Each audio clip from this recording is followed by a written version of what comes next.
Mịch rơi vào đường cùng. Phim truyền hình và điện ảnh lần lượt thất bại, danh tiếng của Dương Mịch đang chạm đáy sau hơn 10 năm đứng trên đỉnh giới giải trí Trung Quốc. Ngày 3 tháng 5, QQ đưa tin bộ phim điện ảnh Không có gì mà một nồi lẩu không thể giải quyết do Dương Mịch đóng chính ra rạp từ ngày 1 tháng 5. Tuy nhiên, doanh thu bết bát đã xếp cuối trong bảng xếp hạng 8 bộ phim ra mắt vào dịp Quốc tế Lao động.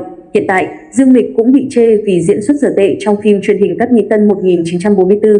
Do đó, danh tiếng của cô xuống dốc trầm trọng. Thất bại được báo trước. Theo QQ, chất lượng các bộ phim điện ảnh mà Dương Mịch tham gia không cao. Tuy nhiên, trong quá khứ, nữ diễn viên vẫn là một trong những cái tên có sức hiệu triệu với người xem. Tính tổng doanh thu phim chiếu rạp, Dương Mịch xếp thứ 4 trong nhóm nữ diễn viên với tổng doanh thu gần 8 tỷ nhân dân tệ. Tuy nhiên, với bộ phim mới Không có gì mà một nồi lẩu không thể giải quyết, Dương Mịch đang thất bại hoàn toàn. Sau 2 ngày công chiếu, phim chỉ đoạt doanh thu 40 triệu nhân dân tệ, 5,5 triệu USD. Trong đó có gần 20 triệu nhân dân tệ, 2,7 triệu USD là doanh thu phòng vé đặt trước. Ngày 3 tháng 5, doanh thu của phim chỉ đạt gần 5 triệu nhân dân tệ, xếp cuối trong các bộ phim đang chiếu ngoài rạp. Thậm chí, doanh thu của phim Không có gì mà một nồi lẩu không thể giải quyết còn thua kém phim Godzilla X Kong, The New Empire, Godzilla X Kong, đế chế mới. Dự án này đã ra mắt tại Trung Quốc từ tháng 3. Tác phẩm mới của Dương Mịch trước khi công chiếu được dự đoán đạt tổng doanh thu 160 triệu nhân dân tệ, nhưng hiện nay, phim chỉ còn được dự đoán đạt 81 triệu nhân dân tệ, giảm một nửa. Lý do là doanh thu của phim 2 ngày đầu quá kém, dẫn tới suất chiếu ngày càng giảm. Với doanh thu như trên, dự án chắc chắn sẽ rơi vào tình trạng lỗ vốn.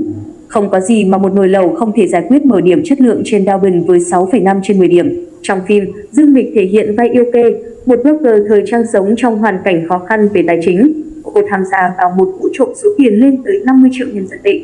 Các nhân vật trong phim lừa lọc, sát hại lẫn nhau để tranh giành số tiền khổng lồ này. Bộ phim chỉ được quay trong khoảng 20 ngày, với không gian nhỏ là hậu đài của một rạp hát sau đó bị nghi ngờ về chất lượng. Bối cảnh nhỏ, thời gian quay ngắn nên điều duy nhất giúp người hâm mộ kỳ vọng phim sẽ thành công nằm ở phần kịch bản. Trước đó, tác phẩm quảng bá đây sẽ là vai diễn phản diện mới mẻ của Dương Mịch. Trong phim, vai diễn của Dương Mịch được xây dựng khá tốt, có tính tương phản hai mặt. Thế nhưng, trái với những kỳ vọng của phán, vai diễn của Dương Mịch nhạt nhòa, đài từ tệ, không được đánh giá cao. Sau khi trình chiếu, đa số khán giả đánh giá bộ phim có kịch bản rắc rối nhưng không hấp dẫn, các nhân vật thiếu điểm sáng, nhiều tình tiết ồn ào khiến người xem chóng mặt.